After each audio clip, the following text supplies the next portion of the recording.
Okay, hello everybody and welcome once again to Studio Chat with of course yours truly, the Pop Channel host Johan Enriquez. And today is a very special episode once again. Kasi ang guest po natin ngayon ay isa sa mga legendary artists that we have here in the Philippines. Isa to sa mga treasure natin sa industriya ng entertainment. So ladies and gentlemen, without any further ado, please welcome Miss Beverly Salviejo! Hello everyone! Thank you so much for having me. Meron palang meron siyang title, si Miss Beverly Salviejo. Siya ang pambansang virgin. Ay! Diba? Maintain yan hanggang ikaw na, oo, kasi slightly used. Ay, slightly used. Pwede pa mabenta, slightly used. So, Tita Bebs, maraming salamat for gracing our invitation dito sa Upper Deck Home Studio and for dito guesting sa ating studio chat. Thank you. Diyos ko, imagine mo lahat dito sikat, tapos kasama ako. Wow! Siyempre, ikaw pinasikat.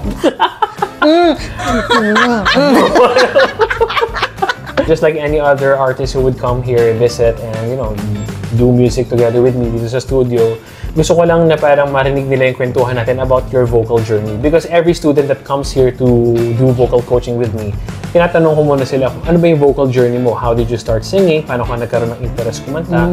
Pero gusto ko rin sana ma-share sa mga viewers natin yung journey ng isang Beverly Salviejo sa pag-awit. Kasi ako, personally, syempre, I grew up watching you on TV. Pero mas na-recognize kita as a really great comedian. Talagang comedian si Tita Bebs. Pero nung the first time I heard her sing live, I was literally blown away because I did not realize that Tita Bebs can actually sing. And not only sing classically and excellently. So, classical singer pa pala si Tita Bebs. So, Tita Bebs, kwento mo naman sa amin, paano ba naging vocal journey ni Beverly Salviejo? Ganito yan. Bata pa ako. Gustong-gusto ko nang nakikinig ng kanta ni Sylvia La Torre. If you know Sylvia La Torre. She was siya yung soprano noon na halos lahat ng mga bidang babae sa pelikula.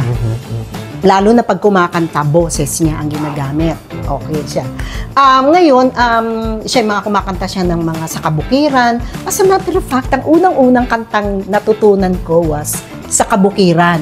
At 4 or 5 years old. Sa kabukiran. Imagine mo yun, baka hindi alam ng mga Gen Z na sample nga ng sa kabukiran, one day nga.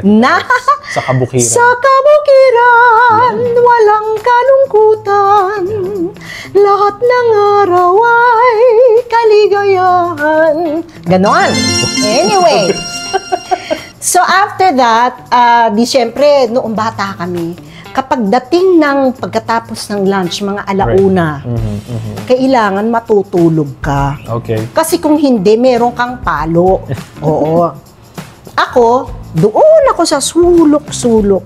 May dala akong maliit na na transistor. Transistor pa tawag doon sa radio, no? Yeah. Maliit na transistor. Hindi, malaki pala yun. Ganyan kalaki. Okay. Pagkatapos, may dala akong song hits. Ang song hits, mga anak. Ito yung maliit yun na libro. Okay. Ang nandun lang lyrics. Okay. So, ang gagawin mo, ginagawa ko, makikinig ako ng kunyari, matutulog ako ganyan, pero nakabukas ang radio. Okay.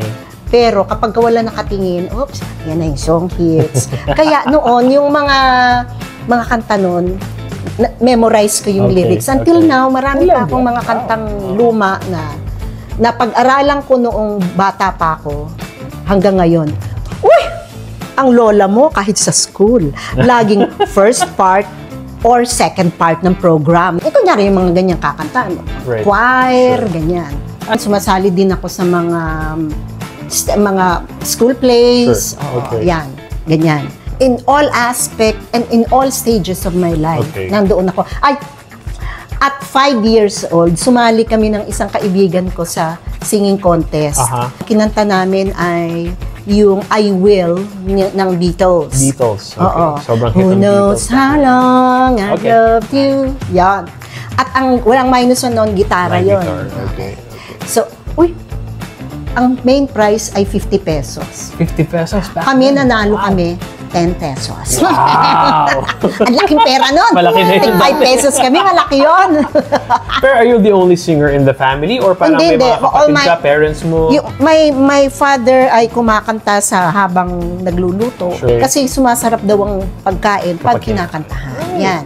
And my brothers and sisters, they also sing, but There you not go. professionally. Okay. Pagkatapos niyan, pagdating ko ng habang nag-high school na, nag-college, pagdating sa college, syempre kasali ko sa lahat ng mga song festivals, Correct. Okay. yung mga yan. But ayoko na nag-audition kasi takot ako sa rejection. Okay. But anyway, nung pagdating ng last year ko sa college, yung boyfriend ko noon, sabi niya sa akin, halika mag-audition tayo sa Metropolitan Met. Theater. Okay, there you go. Sabi ko, yeah. ayoko kasi nag-audition alam nga namang ako lang, o di samahan mo na lang ako. Sabi yung gano'n. Nung sinamahan ko, sabi ko, parang kaya ko naman lahat ito ganyan. Nag-audition na rin ako. Okay. At saka syempre, takot ako nun, baka mamaya, ibang isama mag-audition Di syempre. Sama din ako. Wag ganon. Di ngayon, nakuha siya for the production at hand. Right. Pero, hindi ako nakuha for the production. Pero ako nakuha for the regular chorus of the Metropolitan Theater. Regular. As in, parang in-house chorus. The in-house Met. chorus. Yeah, okay. Yung for the production, pagkatapos ng production, wala na sila. Sure. Okay?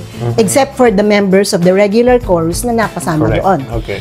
Ngayon, nitong so every 6 p.m., may rehearsals kami niyan. At saka ang aking teacher na si Dr. Mirna Ascultia Lopez, Diyos ko doy, alas 8 ng umaga, alas 7 ng umaga, kailangan nasa bahay niya na ako, doon na ako mag-breakfast. Dahil ako ay kanyang The train. i-vocalize, yung ganyan-ganyan.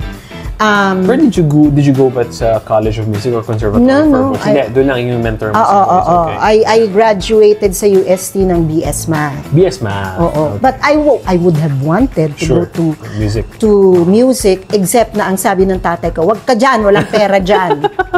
Di ba? Walang pera dyan. Ganun ang sabi. Oo. Ay, naku, Diyos ko, yun nga. Wala nga pang tuition, kaya nga, wag ka doon sa isang kurso na will not pay. Di ba? So anyway, kapag ikaw BS Math, ikaw ay pwedeng maging teacher. Okay? Pwede kang maging actuary kasi dapat actuarial math yung pupuntahan ko. But since medyo na nga ako sa singing na sa performance because noong last year ko ng college, hindi na ako kayang pag-aralin ng parents ko.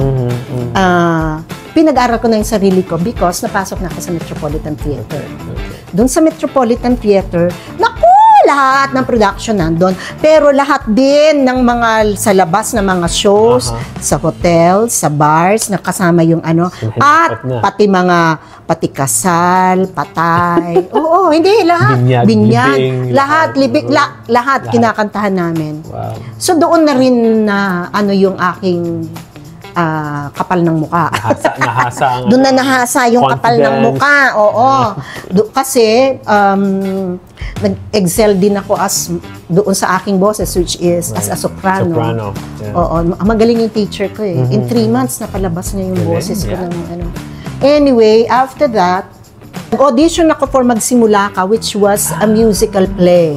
Ang bida namin noon si Isay Alvarez at saka si Dio Marco. Okay. From there, kasi kaming dalawa ni Jogra de la Torre yung comedic tandem doon. Kasi, you know what? I used to weigh 70 pounds. I was 70, really very, very thin. Ang aking bewang ay 19. Talagang ting-ting na ting-ting ka. Tapos, saya, di ba? Pag musical theater, ganyan-ganyan. So, from there, doon ako nakita ng mga directors, mga writers for movie and TV. Ngayon, nung pumasok naman ako sa movie and TV, dumire-diretso naman yun, but nalimutan yung na-sideline yung pagkanta ko. More on the kasi they wouldn't believe that I could sing. Totoo ka. Hindi sila naniniwala even if they say na, si Beverly, she sings, ganyan-ganyan. Nobody would make me sing. Mas gusto pa nilang pakantahin yung kilala nila kahit na hindi kumakanta. pakakantahin nila, pero ako talaga, hindi nila pinakakanta. Right. Paminsan-minsan, merong kumukuha sa akin. So, paminsan-minsan, gagawa din ako ng mga materials ko. And meron akong mga materials na mga... Ayoko kasi yung kinakanta ng iba, kakantahin ko. Mas magaling, ang ganda-ganda nilang kantahin eh. Ayoko nung mukha akong second rate. Okay. So, I would create my own material. Your own, yeah. Na ako yung gumawa, ako rin yung kanta, minsan mataas. Yeah. So kapag hindi rin lang mataas ang boses mo, wa ka na. At saka ako meron akong papagawa ako ng tawag doon ng -1. Hindi, I don't rely sa -1 ng kaya doon sa aking repertoire ngayon, meron diyang mga napakatatagal na mga kanta. Right. Yung iba hindi ko pa nga nagagamit. Totoo. Noong dumating ngayon tong mga from the sing-along bars, na mga malaking utang loob ko dito sa mga bata na to. Sina Ethel Buba, sina Tart Carlos, sina Kit Kat, Viveka. Puro mga kumakanta sila sa sing-along bars, mga komedyante sila. Pero at kumakanta. Din, So noong lumabas din na pwede pala akong kumanta. Pwede naman din. So nauna kang na-recognize ng Aliw Award as a comedian more than a singer. So naunang mabigyan ka ng award. Best comedian. Yan. Tapos, 3 taon yon, and then naging Hall of Famer. Hall of Famer, yeah. Until, nung kumakanta na ako ng sabi ko, kailangan kumanta din ako dito ng mga classical, di ba? Right. So, what I did, sabi ko, what are my 2 strengths? It's my singing and my comedy. Right. So, I might as well i-combine ko sila. Oh, that's perfect. So, naghahanap ako ngayon ng mga material na ako lang yung makakagawa, ibig sabihin, mataas, at saka lalagyan ko siya ng comedy. Oo. Para ma-appreciate din ng tao yung classical singing. Okay. So that's what I did. After that, last year binigyan na ako ng Lifetime Achievement Award ng Aliw Awards. At teka, hindi alam ng mga tao kung ano yung Aliw Awards. Aliw Awards is an award-giving body for live entertainment. Ganun yung live entertainment. Ang Aliw Awards, Lifetime Achievement Award. We are not worthy. We are not worthy. Hindi naman. Ang sinasabi ko lang, doon sa pinaggalingan ko na halos walang maniwala sa akin that I could really perform. Umabot din doon sa binigyan ka, in-acknowledge din ng isang napakalaki. It's the only award-giving body yata for it's the biggest, di ba? The biggest, and I think the first also in the Philippines. Oo.